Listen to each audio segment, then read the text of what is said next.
শুনেছি খাগড়াছড়িতে বিজু মেলার পাশাপাশি আরেকটা মেলা চলছে, এটা হচ্ছে উদ্যোক্তা মেলা। তো আজকে আমরা দ্বিতীয় দিনে উদ্যোক্তা মেলার জন্য বের হয়েছি। ভাইয়া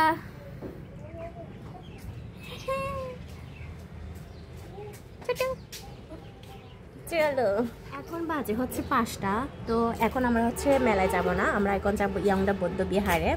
খাগড়াছড়ির মধ্যে এটা সদরে অবস্থিত। তো আমরা ওইখানে যাব প্রথমে, তারপর ওইখান থেকে আমরা যাব উদ্যোক্তা মেলায়। আসলে না, ভিডিও করতে খুবই সোজা, আর এডিট করতে তার থেকে বেশি কঠিন, আর তার থেকে বেশি কঠিন আরো ভয়েস দেওয়ার সময়। মাঝে মধ্যে না ভিডিও করতে আর ভিডিও এডিট করতে ভয়েস দিতেও আমার খারাপ লাগে বা ইচ্ছে করে না, কারণ যে পরিমাণে আমি ভিডিও এডিট করি কষ্ট করে ভিডিওতে ভয়েস দিই, সেই পরিমাণে ভিউসও হয় না, শেয়ারও হয় না, কিছুই হয় না। যাই হোক, এটা হয়তো আমার ব্যর্থতা। আমি মনিটাইজেশন পেয়েও হয়তো আমি ইনকাম করতে পারছি না। ভিডিও বানাতে, এডিট করতে, ভয়েস দিতে যতটুকু কষ্ট করে তার পরিমাণ হয়তো আমি ইনকাম করতে পারছি না, এটাই আমার ব্যর্থতা। ভিডিওটা আমি 2 দিন আগে করেছি, আর আজকে 2 দিন পর আমি এডিট করে আপলোড দিচ্ছি। ভিডিওর শুরুতেই বলে দিয়েছি, সেদিন আমরা ইয়ংদা বৌদ্ধ বিহারে গিয়েছিলাম, যেটা স্থাপিত হয়েছে 1904 সালে। এই বিহারটা অনেক পুরানো একটা বৌদ্ধ বিহার।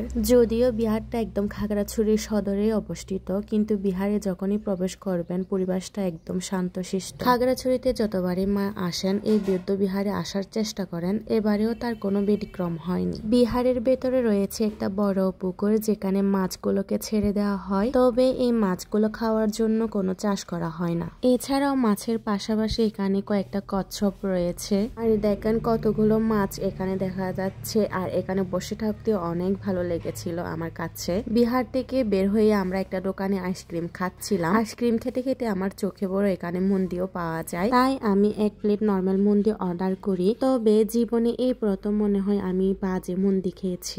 যাক, আমার কাছে হয়তো ভালো লাগেনি, হয়তো অন্যজনের কাছে এটা ভালো লাগতেই পারে। এরপরে যাই আমরা উদ্যোক্তা মেলায়। এই উদ্যোক্তা মেলাটা বসেছে খাগড়াছড়ি মহাজন পাড়ায়। মেলায় প্রবেশ পথে একদম সর্বপ্রথম পাওয়া যায় খাবারের দোকানগুলো, এরপরে রয়েছে সবগুলো জামা কাপড়ের দোকান। তবে এই মেলাতে আমি বেশিরভাগই মেয়েদের জন্য কাপড় চোপড় দেখেছি। বিজু মেলার থেকে এই উদ্যোক্তা মেলায় মানুষজন অনেক কম ছিল, একদম ফাঁকা ছিল, তাই আমার ঘুরতেও বেশ ভালো লেগেছিল।